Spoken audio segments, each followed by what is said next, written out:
ദൈവത്തിന്റെ അതിപരിശുദ്ധ നാമം വാഴ്ത്തപ്പെടുമാറാകട്ടെ. വേഗം വരുന്ന കർത്താവായ യേശു ക്രിസ്തുവിന്റെ നാമത്തിൽ എല്ലാവർക്കും സ്വാഗതം. ഇന്ന് നമ്മൾ ചിന്തിക്കാൻ ആഗ്രഹിക്കുന്നത് എങ്ങനെ ജയജീവിതം ഉണ്ടാകുന്നു എന്നതിനെ പറ്റിയാണ്. അതിന് ആധാരമായിട്ട് റോമാലേഖനം 12-ാം അധ്യായത്തിന്റെ 1-2 വാക്യങ്ങളൊന്ന് വായിച്ച് അതിന് നമുക്ക് വായിക്കാം.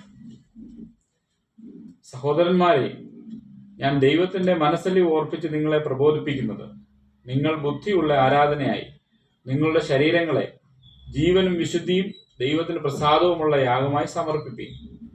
ഈ ലോകത്തിന് അനുരൂപമാകാതെ നന്മയും പ്രസാദവും പൂർണ്ണതയുമുള്ള ദൈവഹിതം ഇന്നതെന്ന് തിരിച്ചറിയേണ്ടതിന് മനസ്സ് പുതുക്കി രൂപാന്തരപ്പെടുകയും. നോക്കണം, ഇവിടെ ജയജീവിതം ഉണ്ടാകുന്നത് സമർപ്പണ ജീവിതത്തിലൂടെയാണ്. നമ്മുടെ ജീവിതം കർത്താവിനായി സമർപ്പിക്കുമ്പോൾ നമുക്ക് ജയം ഉണ്ടാകുന്നു എന്നാണ് ഈ റോമാലേഖനം 12-ാം അധ്യായത്തിന്റെ 1-2 വാക്യങ്ങളിൽ നമ്മൾ വായിക്കാൻ ഇടയായിട്ടുള്ളത്. സമർപ്പിക്കുക, നമ്മുടെ ജീവിതത്തെ തന്നെ സമർപ്പിക്കുക, ദൈവത്തിന് വേണ്ടി സമർപ്പിക്കുക. നാം ഹല്ലേലൂയ, കർത്താവ് നമ്മളിപ്പോൾ ഒരു ചേറ്റുവഴിയിലായിരുന്നുവെങ്കിൽ അവിടുന്ന് കർത്താവിന് വേണ്ടി ജീവിച്ച് കർത്താവിനെ ഒന്ന് അറിഞ്ഞ് അവന്റെ സന്നിധിയിൽ നമ്മളെ തന്നെ ഒന്ന് സമർപ്പിക്കുമ്പോൾ നമുക്ക് ജയജീവിതം ഉണ്ടാകുന്നു എന്ന് ഈ വാക്യത്തിലൂടെ നമ്മളെ അപ്പോസ്തലനായ പൗലോസ് നമ്മളെ ഓർപ്പിക്കുന്നു. ഹല്ലേലൂയ. ഈ ലേഖനം അപ്പോസ്തലനായ പൗലോസാണ് എഴുതുന്നതെന്നാണ് പൊതുവെ കണക്കാക്കപ്പെടുന്നത്. ഈ ലേഖനത്തിന്റെ 12-ാം അധ്യായം എന്ന് പറഞ്ഞാൽ ഈ ലേഖനത്തിന്റെ ഒരു നല്ല അധ്യായമാണ്. അപ്പൊ തന്നെ ഇതിനകത്ത് നിന്ന് വളരെ വ്യക്തമായ കാര്യങ്ങള് ജയജീവിതത്തെ കുറിച്ച് നമുക്ക് താഴെയുള്ള വാക്കുകളിലൊക്കെ നമുക്ക് കാണാനായിട്ട് കഴിയും. ഇവിടെ നോക്കണം, സഹോദരന്മാരെ, ഞാൻ ദൈവത്തിന്റെ മനസ്സിൽ ഓർപ്പിച്ച് നിങ്ങളെ പ്രബോധിപ്പിക്കുന്നത്, നിങ്ങൾ ബുദ്ധിയുള്ള ആരാധനയായി നിങ്ങളുടെ ശരീരങ്ങളെ ജീവനും വിശുദ്ധിയും ദൈവത്തിന് പ്രസാദമുള്ള യാഗമായി സമർപ്പിപ്പീൻ. ഒരു യാഗമായിട്ടാണ് ഇവിടെ സമർപ്പിക്കേണ്ടത്.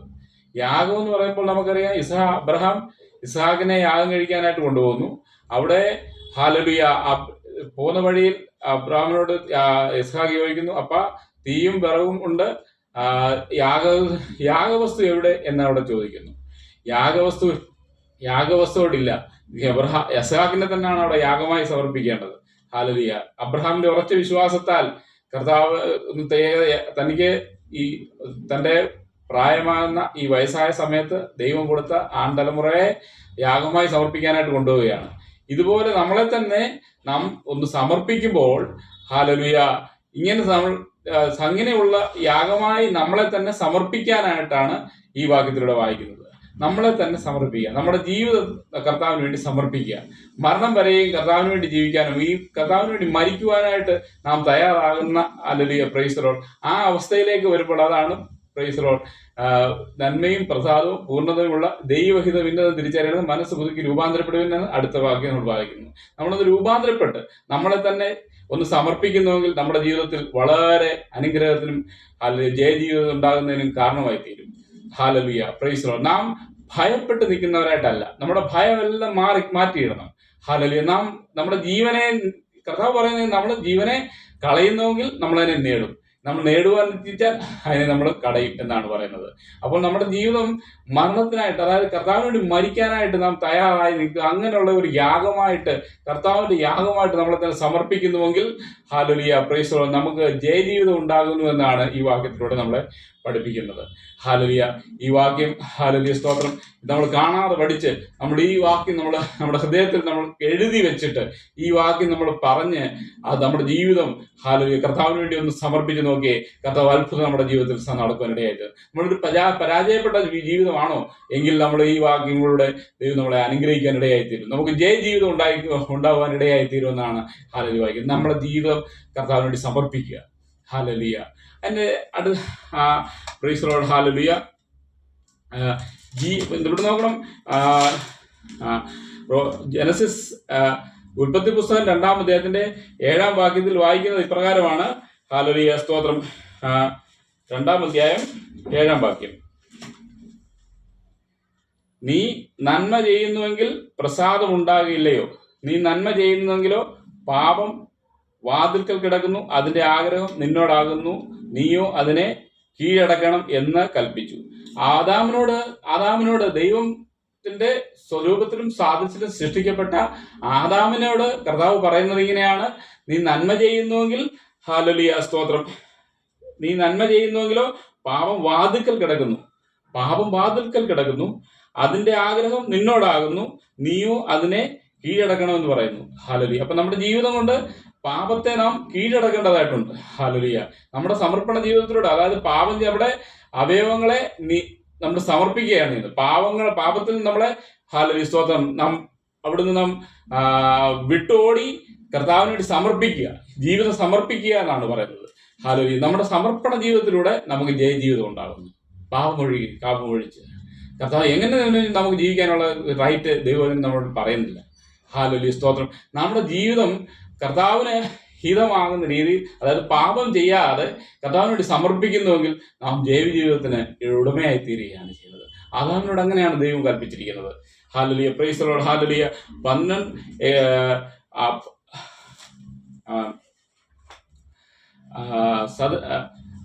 സഭാപ്രസംഗി 12-ാം അധ്യായത്തിന്റെ 7-ാം വാക്യം നമ്മൾ വായിക്കുമ്പോൾ ഇങ്ങനെ വായിക്കുന്നു. ഹല്ലേലൂയ, സ്തോത്രം. ഭൂമിയിലേക്ക് പൊടി പണ്ടായിരുന്നത് പോലെ ഭൂമിയിലേക്ക് തിരികെ ചേരും, ആത്മാവ് അതിനെ നൽകിയ ദൈവത്തിന്റെ അടുക്കലേക്ക് മടങ്ങിപ്പോകും. നാം മരിച്ചു കഴിയുമ്പോൾ, ഹല്ലേലൂയ, സ്തോത്രം, പൊടിയായിരുന്ന നാം പൊടിയിലേക്ക് പോകുന്നു, ആത്മാവോ അതിനെ അയച്ചവെങ്കിലേക്ക് കടന്നു പോകുന്നു എന്നാണ് ദൈവം പറയുന്നത്.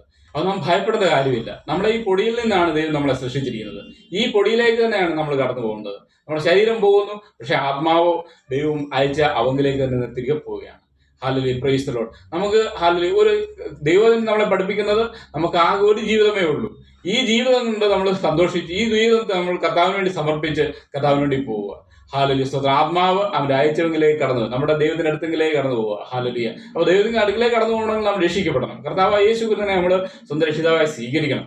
ഹല്ലേലൂയ, സ്തോത്രം. അവനെ സ്വീകരിച്ചു കഴിയുമ്പോൾ നമ്മുടെ പാപം അവിടെ മോചിച്ചു കിട്ടുകയും നാം ദൈവത്തിന്റെ ഒരു പൈതലായി തീരുകയും ചെയ്യുകയാണ്. ഹല്ലേലൂയ. ദൈവപൈതലായി ജീവിക്കാനാണ് കർത്താവ് ആഗ്രഹിക്കുന്നത്. സ്തോത്രം. അതിനുവേണ്ടി കർത്താവ് തന്റെ അവസാനത്തുള്ള രക്തം വരെയും നമുക്ക് വേണ്ടി ചീന്തി, ഹല്ലേലൂയ, നമുക്ക് വേണ്ടി മരിച്ച് അടക്കപ്പെട്ട് ഉയർത്തെഴുന്നേറ്റ് സ്വർഗത്തിലേക്ക് കടന്നുപോയി. അവൻ പോയി നമുക്ക് വാസസ്ഥലം ഒരുക്കാനായിട്ട് പോയിരിക്കുകയാണ്. അവന്റെ പിതാവിന്റെ പ്രൈസ് ദി ലോർഡ്. ഹല്ലേലൂയ. പിതാവിന്റെ സന്നിധിയിൽ അനേക വാസസ്ഥലങ്ങളുണ്ട്. നമുക്ക് എവിടെ വസിക്കാൻ വാസസ്ഥലം ഉണ്ടാക്കാനായിട്ട് കടന്നു പോയിരിക്കുകയാണ്. ഈ കടന്നു പോയിരിക്കുക നമ്മൾ അവിടെ ആ വാസസ്ഥലത്തേക്ക്, നമുക്ക് ആ വസിക്കുന്ന വീട്ടിലേക്ക് നമുക്ക് പോകേണ്ടതായിട്ടുണ്ട്. ആ പോകുന്ന നമ്മുടെ ആത്മാവ് മാത്രമേ അവിടെ കടന്നു പോകുന്നുള്ളൂ. ആത്മാവ് അവിടെ കടന്നുപോയി, ഹല്ലേലൂയ, പ്രൈസ് ദി ലോർഡ്, നാം അവിടെ ജീവിക്കാൻ ആഗ്രഹിക്കുന്നു. ഹല്ലേലൂയ. ദൈവത്തിന്റെ, ഹല്ലേലൂയ, ആഗ്രഹം ഇങ്ങനെയാകുന്നു. ഹല്ലേലൂയ, സ്തോത്രം. നമ്മുടെ ആത്മാവ് അയച്ചവനിലേക്ക് കടന്നു പോകുന്നു. ഹല്ലേലൂയ, സ്തോത്രം. ഈ നമ്മുടെ അവയവങ്ങളെ ജീവനും വിശുദ്ധിയും ദൈവത്തിന് പ്രസാദമുള്ള യാഗമായി നിങ്ങൾ സമർപ്പിക്കുകയാണ്. അപ്പൊ സമർപ്പണ ജീവിതത്തിലൂടെ വിജയം ഉണ്ടാകുന്നു. അടുത്ത പോയിന്റിലേക്ക് നമ്മൾ കടന്നു വരാം. അടുത്ത പോയിന്റിൽ ഇങ്ങനെയാണ് പറയുന്നത്. ഹല്ലേലൂയ, വിശുദ്ധീകരണത്തിലൂടെ. റോമാലേഖനം 6-ാം അധ്യായത്തിന്റെ 19-ാം വാക്യം ഇങ്ങനെയാണ് വായിക്കുന്നത്. നിങ്ങളുടെ ജഡത്തിന്റെ ബലഹീനത നിമിത്തം ഞാൻ മനുഷ്യ രീതിയിൽ പറയുന്നു, നിങ്ങളുടെ അവയവങ്ങളെ അശുദ്ധിക്കും അധർമ്മത്തിനും അടിമകളാക്കി സമർപ്പിച്ചതുപോലെ ഇപ്പോൾ നിങ്ങളുടെ അവയവങ്ങളെ വിശുദ്ധീകരണത്തിനായി നീതിക്ക് അടിമകളാക്കി സമർപ്പിപ്പീൻ. ഹല്ലേലൂയ, സ്തോത്രം. നിങ്ങളുടെ ജഡത്തിന്റെ ബലഹീനത നിമിത്തം, ജഡം ബലഹീനമാകുന്നു. ഈ ബലഹീനമാകുന്ന ജഡത്തെ, ഹല്ലേലൂയ, സ്തോത്രം, നാം മനുഷ്യ രീതിയിൽ നിമിത്തം ഞാൻ മനുഷ്യ രീതിയിൽ പറയുന്നു, നിങ്ങളുടെ അവയവങ്ങളെ അധർമ്മത്തിനും അടിമകളാക്കി സമർപ്പിച്ചതുപോലെ ഇപ്പോൾ നിങ്ങളുടെ അവയവങ്ങളെ വിശുദ്ധീകരണത്തിനായി നീതിക്ക് നീതിക്ക് സമർപ്പിപ്പീൻ. അതായത് വിശുദ്ധീകരണത്തിനായിട്ട്. അപ്പൊ വിശുദ്ധീകരണത്തിലൂടെയാണ് നമുക്ക് ജയജീവിതം ഉണ്ടാകുന്നത്.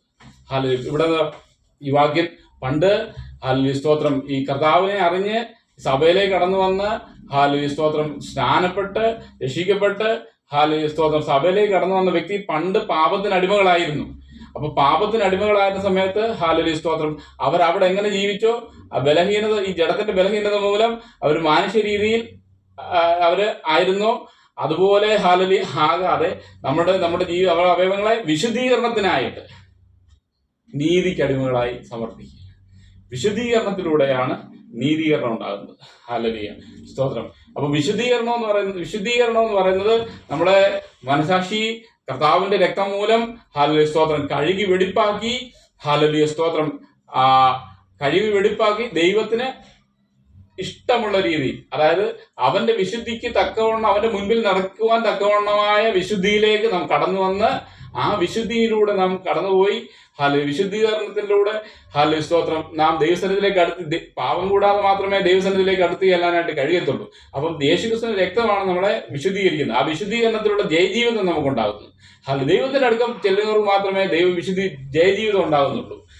സ്തോത്രം. അതാണ് ഇവിടെ പറയുന്നത്. സ്തോത്രം. ഇവിടെ ആ വിശുദ്ധീകരണത്തിലൂടെ നമുക്ക് സ്തോത്രം നമുക്ക് ജയജീവിതം ഉണ്ടാകുന്നു എന്ന് പറയുന്നു. അതിന്റെ റോമാലേഖനം 6-ാം അധ്യായത്തിന്റെ 13-ാം വാക്യത്തിൽ നമ്മൾ ഇങ്ങനെയാണ് വായിക്കുന്നത്. നിങ്ങളുടെ അവയവങ്ങളെ അനീതിയുടെ ആയുധങ്ങളായി പാപത്തിന് സമർപ്പിക്കുകയും അരുത്. നിങ്ങളെ തന്നെ മരിച്ചിട്ട് ജീവിക്കുന്നവരായും നിങ്ങളുടെ അവയവങ്ങളെ നീതിയുടെ ആയുധങ്ങളായും ദൈവത്തിന് സമർപ്പിച്ചുകൊള്ളുകയും. ഇവിടെ സ്തോത്രം നിങ്ങളുടെ അവയവങ്ങളെ അനീതിയുടെ ആയുധങ്ങളായി, അതായത് അവയവങ്ങളെ സമർപ്പിക്കുന്നതിലൂടെ നിങ്ങളുടെ അവയവങ്ങളെ അനീതിയുടെ ആയുധങ്ങളായി പാപത്തിന് സമർപ്പിക്കുകയും അരുത്. നിങ്ങളെ തന്നെ മരിച്ചിട്ട് ജീവിക്കുന്നവരായും നിങ്ങളുടെ അവയവങ്ങളെ നീതിയുടെ ആയുധങ്ങളായും ദൈവത്തിന് സമർപ്പിക്കും. നീതിയുടെ ആയുധങ്ങളായി നമ്മൾ സമർപ്പിക്കുക. അപ്പൊ അവയവങ്ങളാണ് പാപം ചെയ്യുന്നതിനുള്ള അവയവങ്ങളാണ് പാപം ചെയ്യുന്നത്. നമ്മുടെ ശരീരത്തിലെ ഓരോ അവയവങ്ങളും സ്തോത്രം ദൈവത്തിന് സമർപ്പിക്കുക ചെയ്യണ്ടേ. ഓരോ അവയവം, കൈ നമ്മൾ സമർപ്പിച്ചിരിക്കണം, നമ്മുടെ തല യേശുവിനായി സമർപ്പിച്ചിരിക്കണം, നമ്മുടെ മനസ്സ് യേശുവിനായി സമർപ്പിക്കണം, നമ്മുടെ ഹാർട്ട് യേശുവിനായി സമർപ്പിക്കണം, നമ്മുടെ പറഞ്ഞ മറ്റുള്ള എല്ലാ അവയവങ്ങളും യേശുവിനായിട്ട് സമർപ്പിക്കണം. അവിടെ ആ ദൈവത്തിന്റെ വിശുദ്ധിക്ക് ഒത്തവണ്ണം നമ്മൾ ആയിത്തീരണം. കർത്താവ് പറയുന്നത്, ഞാൻ വിശുദ്ധനാകിയാൽ നിങ്ങളും വിശുദ്ധരായിരിക്കും. അപ്പൊ നാം വിശുദ്ധീകരിക്കപ്പെടണം. ഈ അവയവങ്ങൾ നമ്മൾ ദൈവത്തിനായി സമർപ്പിക്കപ്പെടുമ്പോഴാണ് നമ്മൾ വിശുദ്ധീകരണത്തിലേക്ക് കടന്നു പോകുന്നത്. സ്തോത്രം. നിങ്ങളുടെ അവയവങ്ങളെ അനീതിയുടെ ആയുധങ്ങളായി സമർപ്പിക്കരുത്. ഒരു അനീതി ചെയ്യാനും നമ്മുടെ അവയവങ്ങളെ സമർപ്പിക്കരുത്. നമുക്ക് ചിലപ്പോൾ മറ്റുള്ളവരെ തല്ലണമെന്ന് നമുക്ക് തോന്നിയേക്കാം. സ്തോത്രം. നാം അതിനായിട്ട് അവിടെ നിന്ന് നമ്മളെ പിന്മാറി നിൽക്കണം. സ്തോത്രം. ഈ ഒരു ദൈവവേദത്തിൽ നിന്ന് മറ്റുള്ളവരെ തല്ലേണ്ട ആവശ്യമില്ല. അവൻ തല്ലി കഴിയുമ്പോൾ അവിടെ പാപമായി തീരുകയാണ്. മറ്റുള്ളവരെ തല്ലുക, നമ്മൾ സ്തോത്രം, നമ്മൾ അവനേക്കാൾ ശക്തരായിരിക്കാം, നമ്മൾ അവനേക്കാൾ ആരോഗ്യം ഉണ്ടായിരിക്കാം. പക്ഷേ നമ്മൾ ആരോഗ്യമെടുത്ത് നമ്മുടെ സ്തോത്രം ആരോഗ്യമില്ലാത്തവനെ തല്ലുമ്പോൾ നമുക്കൊരു സന്തോഷം. അവനെ നാം കീഴടക്കിയല്ലോ എന്നുള്ള സന്തോഷം. അതായത് നമ്മുടെ അവയവങ്ങൾ, നമ്മുടെ കൈയെ ദൈവസന്നിധിയിൽ സമർപ്പിക്കുക. നമ്മുടെ കൈ ഒരു അവയവമാണല്ലോ, അതിനെ സമർപ്പിക്കുക. സ്തോത്രം. അങ്ങനെ പല അക്രമങ്ങളും ചെയ്യാനായിട്ട് നമ്മുടെ അവയവങ്ങളെ നമ്മൾ വിട്ടുകൊടുക്കരുത്. ഈ അവയവങ്ങളെ നമ്മൾ ദൈവസന്നിധിയിൽ സമർപ്പിക്കണം. ഈ സമർപ്പണത്തിലൂടെയാണ് സ്തോത്രം നമ്മൾ അവയവങ്ങളെ സമർപ്പിക്കുമ്പോൾ നമ്മൾ ജയജീവിതം ഉണ്ടാകുന്നു. അതായത് തല്ലുകൂടി നമ്മൾ ജീവിച്ചാൽ ഒരിക്കലും ദൈവത്തിന് നമ്മുടെ ദൈവത്തിൽ പ്രീതി ഉണ്ടാകുകയില്ല. സ്തോത്രം. നമ്മളൊരു ഗുണ്ടയായിട്ട് ജീവിക്കുന്നുവെങ്കിൽ നമ്മുടെ ജീവിതത്തിൽ യാതൊരു ദൈവത്തിൽ നിന്ന് യാതൊരു നന്മകൾ പ്രാപിക്കാനോ ജയജീവിതം ഉണ്ടാകുവാനോ ഇടയായി തരത്തില്ല. അവിടെ നാം പിന്മാറി നിൽക്കുന്ന നമ്മുടെ അവയവങ്ങളെ നമ്മൾ ദൈവത്തിന് സമർപ്പിക്കുന്നുവെങ്കിൽ നമുക്ക് ജയജീവിതം ഉണ്ടാകുന്നു എന്ന് ദൈവത്തെ നമ്മളെ പഠിപ്പിക്കും. സ്തോത്രം. നോക്കണം, ഇവിടെ അടുത്ത പോയിന്റിലേക്ക് വരുമ്പോൾ പഴയ മനുഷ്യനെ അവനോട് ക്രൂശിക്കാം. റോമാലേഖനം 6-ാം അധ്യായത്തിന്റെ 6-ാം വാക്യത്തിലാണ് നമ്മൾ ഇപ്പോൾ വായിച്ച ഭാഗമുള്ളത്. സ്തോത്രം. റോമാലേഖനം 6:6. നാം ഇനി പാപത്തിന് അടിമപ്പെടാതെ വണ്ണം പാപ ശരീരത്തിന് നീക്കം വരേണ്ടതിന് നമ്മുടെ പഴയ മനുഷ്യൻ അവനോടുകൂടെ ക്രൂശിക്കപ്പെട്ടു എന്ന് നാം അറിയുന്നു. സ്തോത്രം. ഇവിടെ നോക്കണം, പാപത്തിന് അടിമപ്പെടുക. നാം പാപം ചെയ്യാൻ ഓടരുത്. സ്തോത്രം. നമുക്ക് ഒരു സ്ത്രീയെ കണ്ടാൽ മോഹിക്കുക. മോഹിച്ച് അവളെ എങ്ങനെയും സ്വന്തമാക്കി അവളുടെ ജീവിതത്തെ നശിപ്പിച്ചു കളയുന്ന തരത്തിലേക്ക് പോകുന്ന ചില അനീതിയുടെ ആയുധങ്ങൾ നമ്മുടെ അവയവങ്ങൾക്ക് ഇച്ഛകളുണ്ട്. പക്ഷെ അതിൽ നിന്നൊക്കെ നമ്മൾ മാറി അതിനെ നമ്മൾ മരിപ്പിക്കുക, ക്രൂശിക്കുക എന്നാ പറയുന്നത്. നമുക്ക് പലപ്പോഴും തോന്നും, ഈ സുന്ദരിയായ യുവതി ഇവളെന്റെ ഭാര്യയായിരുന്നെങ്കിൽ കൊള്ളായിരുന്നു. നമ്മുടെ ഹൃദയം അതിനുവേണ്ടി ചായരുത്. ഇതായിരിക്കും ദൈവഹിതം എന്ന് പറയുന്നത് നമ്മൾ ചിന്തിച്ചേക്കാം. ഇതൊന്നും ദൈവഹിതമല്ല. നമ്മുടെ ഹൃദയത്തിലെ ഇച്ഛകളാണ്. ഈ ഇച്ഛകൾക്ക് വേണ്ടി നമ്മുടെ പാപത്തിന് വേണ്ടി ഓടുവാൻ, നമ്മുടെ കാലുകൾ ഓടുവാൻ, നമ്മുടെ മനസ്സ് ഓടുവാൻ നാം ഇടയാകരുത്. ഇവിടെ പാപത്തിന് അടിമപ്പെടാതെ വേണം ശരീരത്തിന് നീക്കം വരേണ്ടതിന് നമ്മുടെ പഴയ മനുഷ്യന്, അതായത് രക്ഷിക്കപ്പെട്ട് സ്ഥാനപ്പെട്ട് ദൈവസഭയിൽ അംഗമായിരിക്കുന്ന വ്യക്തികൾക്ക് പുതിയൊരു ജീവിതം കിട്ടുകയാണ്. നമുക്ക് രണ്ട് ജീവിതമുണ്ട്. വിശ്വാസം വരുന്നതിന് മുമ്പ് ഒരു ജീവിതമുണ്ട്, വിശ്വാസത്തിന് ശേഷം ഒരു ജീവിതമുണ്ട്. ഈ വിശ്വാസം വന്നതിന് ശേഷം നാം പഴയ മനുഷ്യനെ, അതായത് പണ്ടായിരുന്നത് പോലെ നാം ആകരുത്.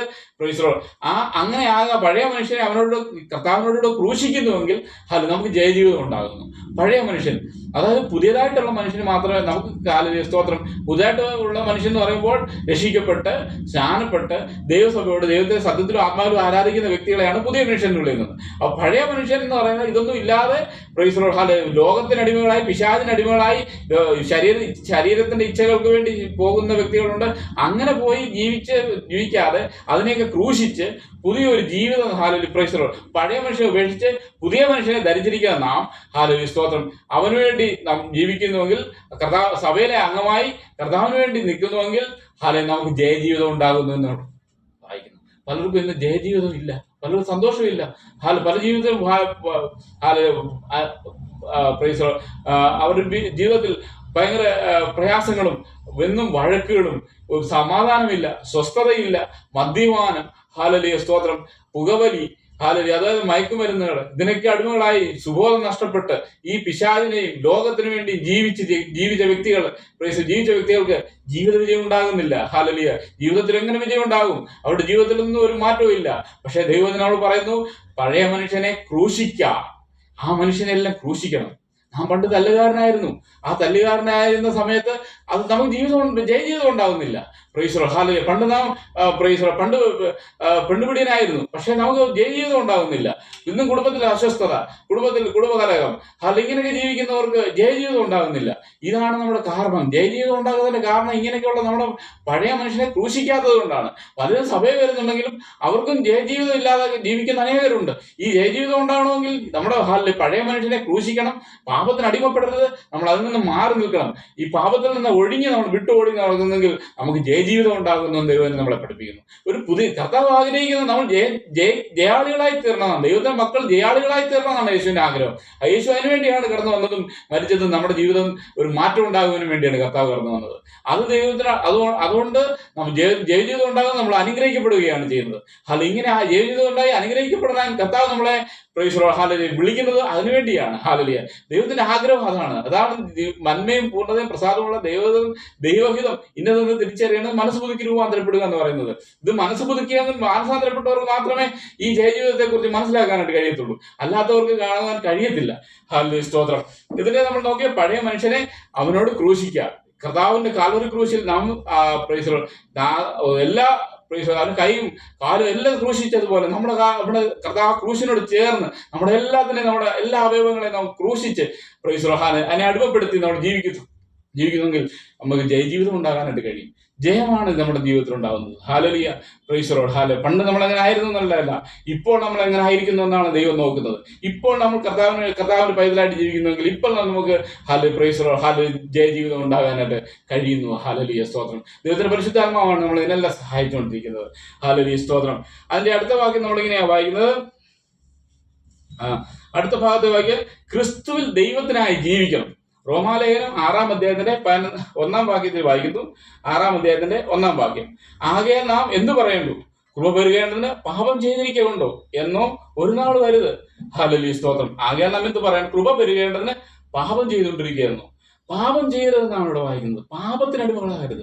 ന്യായപ്രമാണത്തിനനുസരിച്ച് ജീവിക്കാൻ ആർക്കും കഴിയത്തില്ല. പക്ഷെ പാപം ചെയ്യാതെ ജീവിക്കാൻ ദൈവത്തിന്റെ കൃപ, പരിശുദ്ധാത്മാവിന്റെ കൃപ നമ്മുടെ മേൽ ഉണ്ടാവണം. Praise Lord. പരിശുദ്ധാത്മാവിന് നമ്മൾ കീഴ്പ്പെടണം, ആത്മാവിൽ ജീവിക്കണം. എങ്കിൽ മാത്രമേ നമുക്ക് പാപം ചെയ്യാതെ ജീവിക്കാനായിട്ട് കഴിയുകയുള്ളൂ. ഇതിനെ നമ്മൾ സമർപ്പിക്കണം. നമ്മുടെ പ്രൈസ് ലോർഡ്. സ്തോത്രം. നാം ഇവിടെ ആകെ നാം എന്ത് പറയണ്ടു? കൃപ പെരുകേണ്ടതിന് പാപം ചെയ്തുകൊണ്ടിരിക്കുകയെന്നോ ഒരു നാൾ വരുത്. പാപസമുദായം മരിച്ചവരായ നാം ഇനി അതിൽ ജീവിക്കുന്നത് എങ്ങനെ? Praise Lord. നോക്കണം.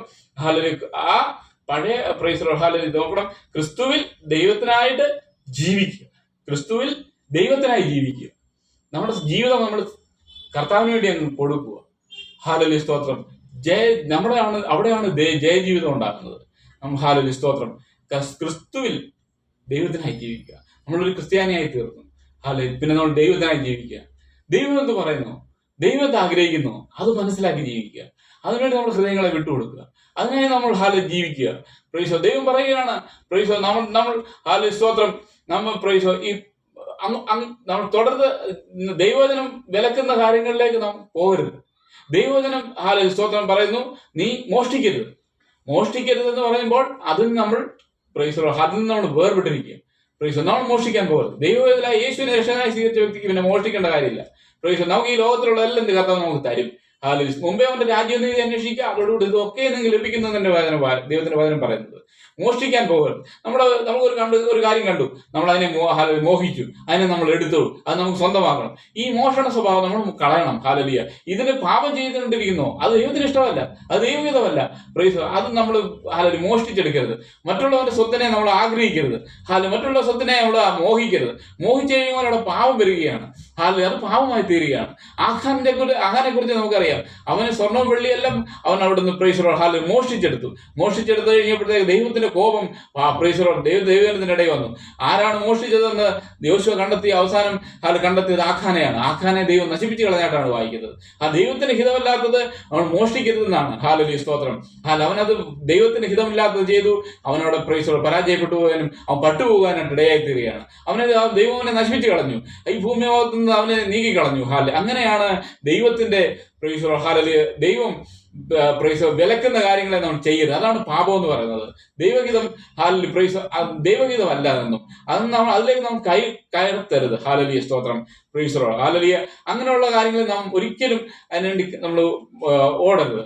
ദൈവം വചനം അനുസരിച്ച് ജീവിക്കുക. അപ്പൊ നോക്കണം, ക്രിസ്തുവിൽ ദൈവത്തിനായി ജീവിക്കുന്നതിലൂടെ നമുക്ക് ജയജീവിതം ഉണ്ടാകുന്നു. ക്രിസ്തുവിൽ മോഷ്ടിച്ചു കഴിഞ്ഞാൽ നമുക്ക് നമ്മുടെ സമൂഹത്തിൽ നമ്മൾ ഒറ്റപ്പെടുന്നു. മോഷ്ടിച്ചു കഴിയുമ്പോൾ നാം സ്തോത്രം പാപം ദൈവവചനത്തിന് വിരുദ്ധമായി നമ്മൾ ജീവിക്കുന്നുവെങ്കിൽ നമുക്ക് ഈ ഒരു സ്ഥാനത്തും നമുക്ക് കടന്നു ചെല്ലുവാനോ ഒരു നല്ല പൊസിഷൻ നമുക്ക് കിട്ടുവാനോ ഒന്നും ഇടയാകത്തില്ല. നമുക്ക് ജയം ഉണ്ടാകത്തില്ല, നമുക്ക് പരാജയമേ ഉണ്ടാവുകയുള്ളൂ.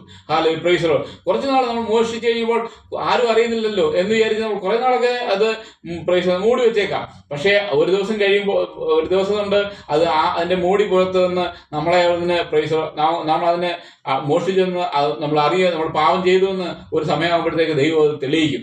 അതാണ് ദൈവത്തിന്റെ പ്രവൃത്തി. ദൈവത്തിന് സ്തോത്രം ഹിതമല്ലാത്തതിലേക്ക് നമ്മൾ കയറത്തരുത്. പാപം ചെയ്യരുത്. പാപം ചെയ്താൽ ദൈവത്തിന്റെ കോപം നമ്മുടെ ജീവിതത്തിൽ ഉണ്ടാവും. അത് ആ പാപം ചെയ്യാതെ, അതായത് ക്രിസ്തുവിൽ ദൈവത്തിനായി ജീവിക്കുക എന്ന് പറയുന്നത് അതാണ്. നമ്മൾ പണ്ട് മോഷ്ടിക്കുന്നവരായിരുന്നു, പക്ഷെ ഇപ്പോൾ നമ്മൾ അതിനെ നമ്മൾ കളഞ്ഞു. അപ്പൊ ക്രിസ്തുവിൽ ദൈവത്തിനായി ജീവിക്കുന്നവരാണ്. അതിനുവേണ്ടി നമ്മൾ ജീവിക്കുന്നുവെങ്കിൽ സ്തോത്രം നമുക്ക് സ്തോത്രം ജയജീവിതം ഉണ്ടാകുവാനായിട്ട് ഇടയായിത്തീരുന്നു. സ്തോത്രം. അതിന്റെ റോമാലേഖനം 6-ാം അധ്യായത്തിന്റെ 14-ാം വാക്യത്തിൽ നമ്മൾ ഇങ്ങനെയാണ് വായിക്കുന്നത്. സ്തോത്രം. നിങ്ങൾ ന്യായപ്രമാണത്തിനല്ല കൃപയ്ക്കത്ര അധീനരാകിയാൽ പാപം നിങ്ങളിൽ കർത്തൃത്വം നടത്തുകയില്ലല്ലോ. നോക്കണം, ഇവിടെ കൃപയ്ക്കാണ്, കൃപായുഗത്തിലാണ് നാം ജീവിക്കുന്നത്. ദൈവത്തിന്റെ കൃപ മുഖാന്തരമാണ് നാം ജീവിക്കുന്നത്. പാപം ചെയ്തുകൊണ്ടിരുന്നാൽ അത് ദൈവത്തിന്റെ കൃപ. നമ്മൾ പാപികളായിരുന്നു.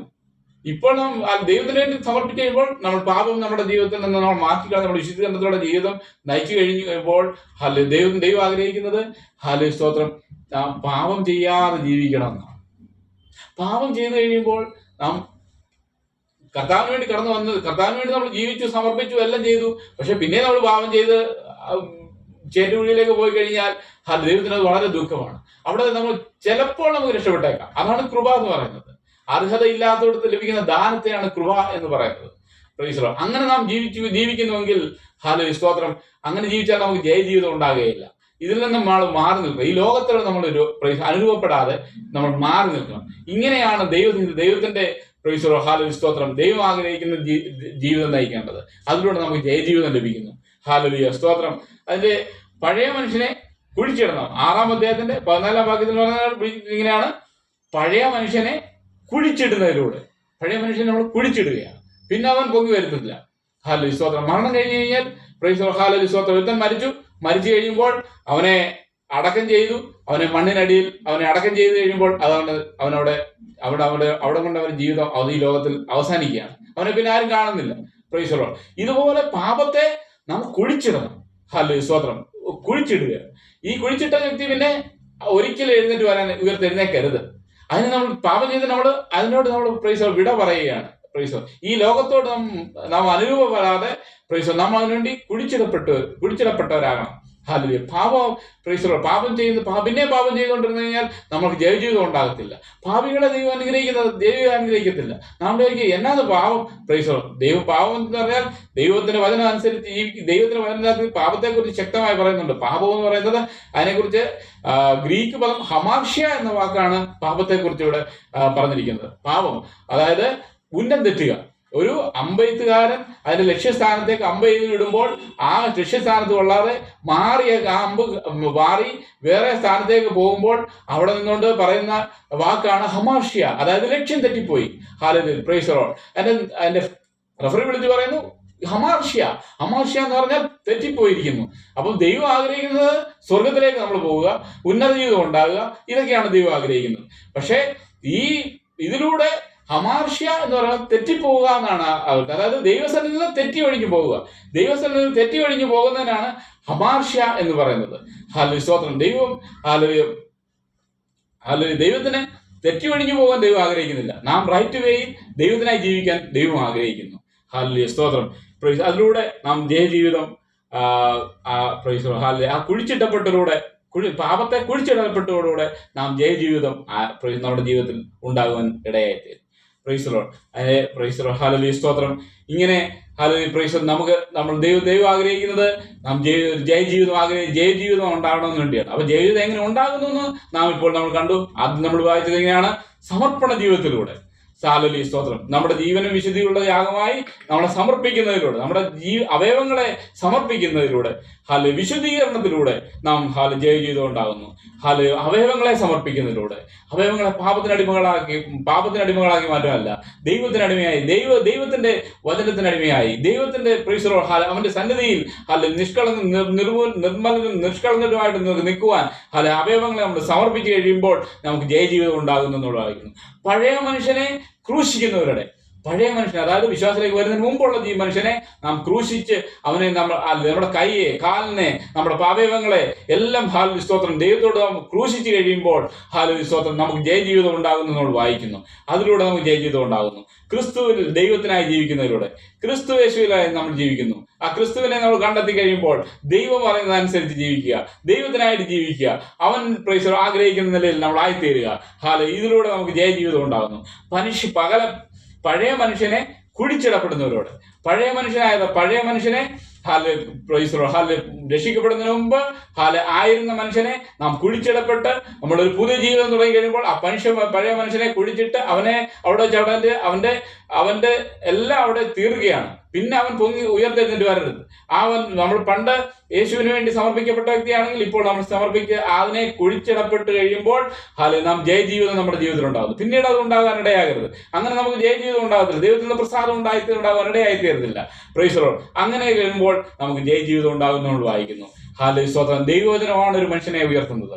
ദൈവത്തിന് മാത്രമേ നമ്മളെ ഉയർത്താനായിട്ട് കഴിയത്തുള്ളൂ. ഈ ലോകത്തിൽ ആർക്കും നമ്മളെ ഉയർത്താനായിട്ട് കഴിയത്തില്ല. ദൈവത്തെ പിൻപറ്റി ഈ വചനത്തിന്റെ അടിസ്ഥാനത്തിൽ മാത്രമേ ഒരു വ്യക്തിക്ക് ഉയർച്ചയും ജയജീവിതവും ഉണ്ടാകാൻ ഇടയായി തീരത്തുള്ളൂ. അതിനാണ് ദൈവവചനം പ്രസംഗിക്കുകയും ദൈവവചനം എല്ലാവരുടെയും എത്തുകയും ചെയ്യണമെന്ന് ആഗ്രഹിക്കുന്നത്. എല്ലാവരും ഈ വചനം കേൾക്കണം, ഈ വചനത്തിലൂടെ അനുഗ്രഹം പ്രാപിക്കണം. ഈ വചനത്തിലൂടെ മാത്രമേ പുരോഗതി ഉണ്ടാകത്തുള്ളൂ. നമ്മുടെ ജീവിതത്തിൽ, നമ്മുടെ കുടുംബത്തിൽ, നമ്മുടെ വ്യക്തി ജീവിതത്തിൽ, എല്ലാ കുടുംബത്തിൽ ഭയങ്കര മാറ്റമായിരിക്കും ഉണ്ടാകുന്നത്. ഈ മാറ്റം ദൈവം ആഗ്രഹിക്കുന്നു. അതിനായി നമ്മൾ ഓരോരുത്തരെയും ദൈവം വിളിച്ചിരിക്കുകയാണ്. അതിനായി നമ്മൾ നമ്മുടെ ദൈവങ്ങളെ നമ്മൾ സമർപ്പിക്കണം. സ്വത്രം. ഇങ്ങനെ നമ്മൾ ജീവിക്കുമ്പോൾ ദൈവം നമ്മളെ അനുഗ്രഹിക്കാൻ ഇടയായി തീരും. ജയജീവിതം നമുക്ക് ഉണ്ടാകാൻ ഇടയായിത്തീരും. ദൈവം തെറ്റി ഒഴിയാൻ ദൈവം ആഗ്രഹിക്കുന്നില്ല. പ്രിയമുള്ളവരെ, നമുക്ക് പ്രാർത്ഥിക്കാം, കണ്ണടയ്ക്കാൻ പ്രാർത്ഥിക്കാം. സ്വർഗീയ പിതാവേ, നല്ല ദൈവമേ, ഞങ്ങൾ ഈ വചനം കേട്ട എല്ലാവർക്കും വേണ്ടി പ്രാർത്ഥിക്കുന്നു. കർത്താവേ, നല്ല ജയജീവിതം ഈ വചനത്തിലൂടെ, ഈ ധ്യാനത്തിലൂടെ ഉണ്ടാകുവാൻ ഇടയായി തീരണമെന്ന് പ്രാർത്ഥിക്കുന്നു. കർത്താവേ, ഈ വചനം എല്ലാവർക്കും പ്രയോജനമായി തീരുവാൻ സഹായിക്കണമെന്ന് പ്രാർത്ഥിക്കുന്നു. ഇത് കേൾക്കുന്നവരെ അനുഗ്രഹിക്കപ്പെടുമാറാണെന്ന് പ്രാർത്ഥിക്കുന്നു. കർത്താവേ, പ്രൈസ് ദി ലോർഡ്. ഹല്ലേലൂയ. കർത്താവേ, വളരെ പ്രയാസത്തിലും ഭാരത്തിലുമായിരിക്കുന്നവർക്കായി പ്രാർത്ഥിക്കുന്നു. രോഗികളായി ഭാരപ്പെടുന്നവർക്ക് വേണ്ടി പ്രാർത്ഥിക്കുന്നു. ഹോസ്പിറ്റലിൽ അഡ്മിറ്റ് ആയിരിക്കുന്നവർക്ക് വേണ്ടി പ്രാർത്ഥിക്കുന്നു. ഈ സന്ദേശം കേൾക്കുന്നവരെ സൗഖ്യമാക്കണമെന്ന് പ്രാർത്ഥിക്കുന്നു. അവർക്ക് ഒരു നല്ല ജീവിതം ഉണ്ടാകുവാൻ കർത്താവ് സഹായിക്കണമെന്ന് പ്രാർത്ഥിക്കുന്നു. എല്ലാ ബന്ധനത്തിൽ നിന്നും, പുകട്ടുകളിൽ നിന്നും, പാവത്തിന്റെ അടിമത്തത്തിൽ നിന്നും വിടുവിക്കുമാറാണെന്ന് പ്രാർത്ഥിക്കുന്നു.